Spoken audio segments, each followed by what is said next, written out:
Welcome, everyone. I'm Kimberly Boschman, and this is the Intentionally Intuitive Podcast. In this episode, we're going to take a look at the forecast for May 2024 for each life path number. Before we get into it, this, of course, is a general forecast. If you would like a personalized numerology reading or your own personal forecast, please book some time with me. My information is in the description box below, and I would love to work with you. All right, let's take a look. Life path number 1. So you all are going to be working with the energy of the 5 for May, as well as pigeon energy. So let's go ahead and take a look at the 5 first. So with 5 energy, we're pretty much always guaranteed a little bit of a wild ride, some kind of a shakeup, some kind of much needed change can be expected. And this can kind of come in abruptly, or it can come in sort of unexpectedly. It can also be change that is expected, that we knew we needed to focus on and make some kind of modification towards. And this cycle helps to sort of open the gates to allow us to do that. Of course, it's always what we do with the energy that makes the difference, but this energy often will sort of push us. We'll feel that drive. We'll feel that need to make the adjustments necessary so that we can move forward. A lot of times what the 5 energy does is it will come in, pick us up, move us sort of in an accelerated way towards the destination or the goal that the soul wants to achieve, right? So if there's somewhere that we've been dragging our feet, or we've been procrastinating, or we've been too stubborn or rigid, this energy will come in and again sort of pull the rug out from underneath us to sort of wake us up to, what needs to change. And a lot of times this can be divinely guided change as well. So it can be, again, very unexpected, but what we need. Anytime the 5 comes through, it's helping us to move forward in the way or on the path that the soul wants to move. So it's always for our highest good, even though it can be really uncomfortable for the ego. So again, if there's any area where you've been a little bit too rigid, you've been sort of, you need to make some changes or some modifications, but you've been sort of stuck in your ways, this energy can come in and really entice you to make those needed changes. Also, I would say this is going to be a month, and this can be difficult for ones, but to release the need for control. This is going to be a month for going with the flow and adaptability. Wherever things don't go your way, see how you can adapt to that situation, right? It's not always about trying to force things in our favor. Sometimes it's working with what we're presented with and making it work for us.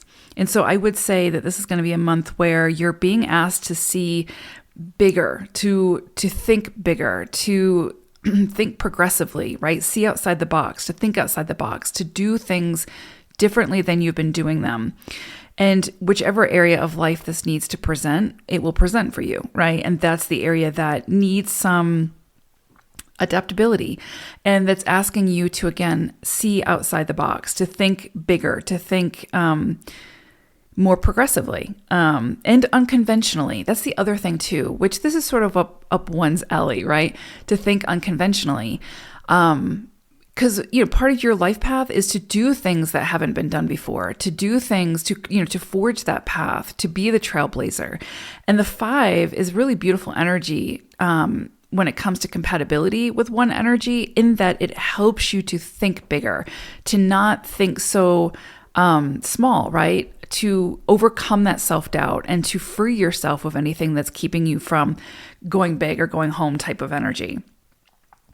So I would say with this energy, again, go with the flow, see what gifts this energy brings for you at the end of the month. Or at least, what it looks like it could be bringing in over the coming months. Because when we work with 5 energy, a lot of times it's hard to make changes or build upon that energy while we're in it, because it's so fluid, right? It's so transient. And so a lot of times what I say is wait till you're through the 5 cycle to see where you're at, and then, get a hold of the landscape, check your bearings and start to build. So this month is going to be about just kind of going with the flow, seeing what, comes your way, seeing how you can work with it, how you can, not get too frustrated, not try to control the situation, but really adapt. And then at the end of the month, or as you enter into June, see what you're working with, right? And then start to really, go big, really start to build something.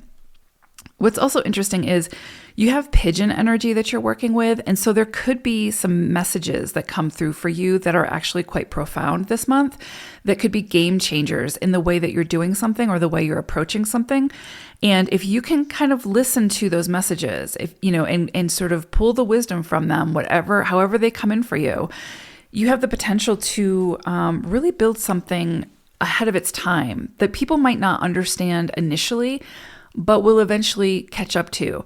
One thing that humans are known for is not being, they don't like change. We don't like change, right? So when a new big idea comes in, people will often go against it. They'll fight it. They'll want to, keep things the way they've always been doing it or keep things the way they were. And so your job, especially as a 1 and with this 5 cycle, is to do things differently, to break free from those constraints. People will not always get it, but you will build something that eventually people will catch up to and understand and then see the value in it. So with pigeon energy, pay attention to those messages this month. Also be gentle with yourself.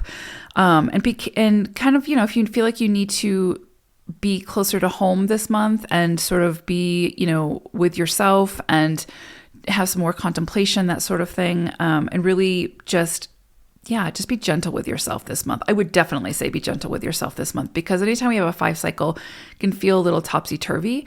And it's just important to know that we can't control everything, and we can only control what we can control, and everything else we need to find ways to work with.